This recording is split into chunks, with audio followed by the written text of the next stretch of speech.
When you are an athlete, the use of your hands, your arms, your shoulders, so important that those are fully functioning. So I'm here with Dr. Jesse Abeler, who is an orthopedic surgeon with Arkansas Surgical Hospital, who deals with a lot of those injuries with athletes, but not only athletes too. Right. Anybody can get an arm injury. Yeah, adults consider themselves athletes sometimes when they're working at home. Sure, if you're painting the house, whatever, doing the dishes. I mean, we're all athletes in our own way, I'm sure.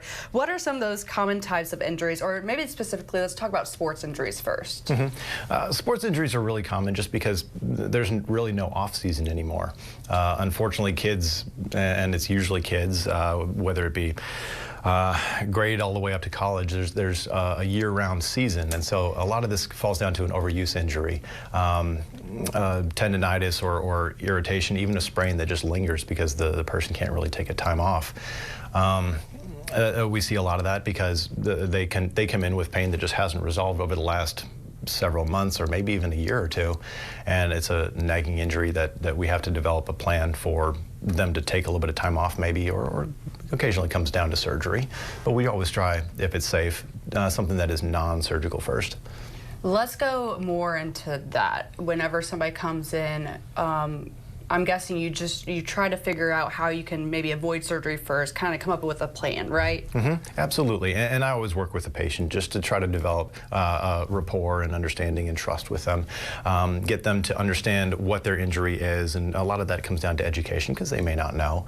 But then what the options are, whether it be a physical therapy or simply a home program. Sometimes working with a physical therapist specifically to at least get them started is a good way to go. And if those things don't work, then we move on to the little bit more invasive or aggressive methods if it's otherwise they're still having the same problem.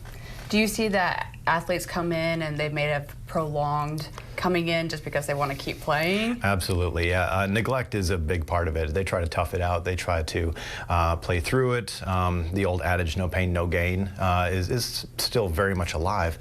A lot of times we tell them, you know, this pain is not normal, but I always try to differentiate for them what can you play through, what might hurt but won't harm.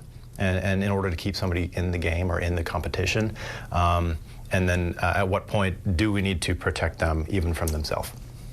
Talk about when somebody comes in, maybe they do need to end up having surgery, that recovery process. Do you kind of walk through them there, make a plan for recovery? I do. I try to lay out what the long-term plan is going to be as early as we can in the process, just so they have a mental grasp. Athletes are really tough, and sometimes it's hard to adjust to them becoming a patient instead of an athlete, and them being mentally prepared for a 2-week or a 6-week or 3 or 6 month or longer recovery. Them being mentally ready helps equip them because I mean, they've trained for however long for their sport. Missing a season is a big deal. What is your ultimate goal when somebody comes in and sees you with an injury? Ultimate goal is to get them back enjoying what they like to do. And almost every time we can do that, but managing their expectations for how long that takes helps them deal with it. But we love getting people back on the fields and they send us a picture or a thank you, or we get to see them in maybe the highlight reel if we're lucky enough.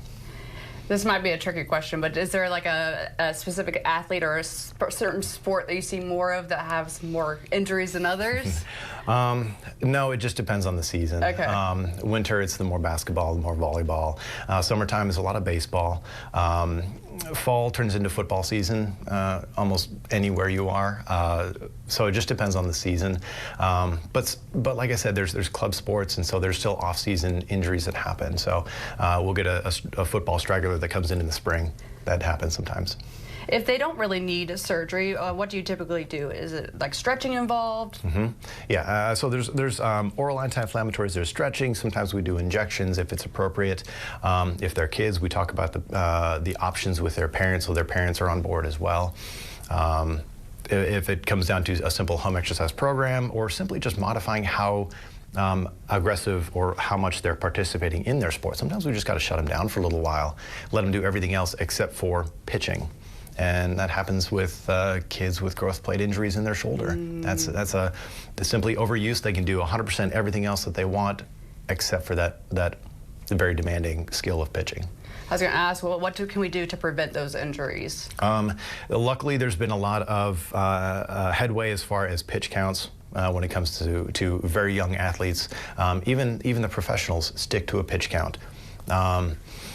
Specifically with kids who are still developing, throwing a curveball is actually kind of dangerous, and so I try to encourage parents to avoid specifically that when it comes to baseball.